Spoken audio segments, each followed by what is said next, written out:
ప్రాణభిక్ష పెట్టారు పిల్లకి. ఆంధ్ర రాష్ట్రంలో ఎవరో ఏమీ చేయలేని సహకారం చేసి పిల్ల ప్రాణం నిలబెట్టారన్నమాట. ఈ మాటలు తన బిడ్డకు ప్రాణగండం గడిచిందన్న ఓ తండ్రి సంతోషం.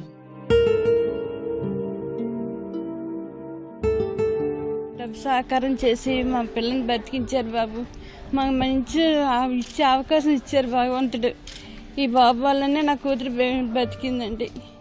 ఈ మాటలు బిడ్డకు పునర్జన్మ ప్రసాదించిన వ్యక్తికి ఓ తల్లి చెబుతున్న కృతజ్ఞతలు. రాజమహేంద్రవరంలోని ఉల్లితోటవారి వీధి. అప్పారావు, రమాదేవి కుటుంబం ఓ ఇంట్లో అద్దెకుంటోంది. వీరికి 2 మగపిల్లలు, ఓ అమ్మాయి. పాప పేరు జ్యోతి. సరిగ్గా 10 ఏళ్ల క్రితం ఓ అంతు చిక్కని వ్యాధి జ్యోతి ఒంట్లోకి చేరి తిష్టవేసింది. ఆ మహమ్మారి ప్రభావంతో కళ్ళు, ముక్కు, చెవులు ఇలా శరీర అవయవాల నుంచి ఏకధాటిగా రక్తం కారేది. జ్యోతి బాధతో విలవిల్లాడేది. 10 ఏళ్లపాటు ఇదే పరిస్థితి.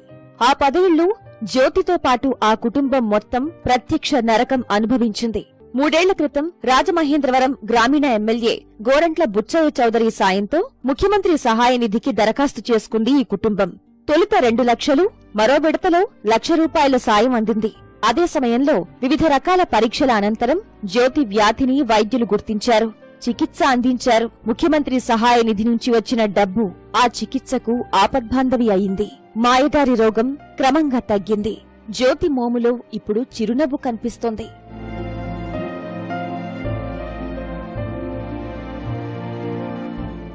ఇంటింటికి తెలుగుదేశంలో భాగంగా ఎమ్మెల్యే గోరంట్ల ఉల్లితోటవారి వీధిలో పర్యటించారు. ఈ విషయం తెలిసి జ్యోతి తండ్రి అప్పారావు కుటుంబంతో కలిసి ఆయనకు ఎదురెళ్లారు. గోరంట్ల చేసిన సాయాన్ని గుర్తు చేసుకుని కృతజ్ఞతలు తెలిపారు. ఆర్థికంగా చాలా పేదవాళ్ళు దానికి సహాయం చేయమని ముఖ్యమంత్రి గారిని అడిగితే వెంటనే వారు డబ్బు గ్రాంట్ చేశారు. ఆ తర్వాత కొంత వైద్యం చేయిస్తా ఉన్నా సరిపోలే. మళ్ళా రెండోసారి కూడా మామూలుగా సీఎం రిలీఫ్ ఫండ్ నుంచి ఒకసారి ఇస్తారు, అలాగే మళ్ళా రెండోసారి కూడా అడిగితే ఆ అమ్మాయి అరుదైన దానికి మరలా కూడా ఇచ్చారు. ఆ అమ్మాయి ప్రాణం నిలబెట్టాలని చంద్రబాబు గారు స్వయంగా నాతో కూడా చెప్పారు. దానికి ఎంత సహాయం కావాలన్నా చేద్దామన్నారు. తప్పకుండా ఆ అమ్మాయిని నిలబెట్టే బాధ్యత మేము తీసుకున్నాం.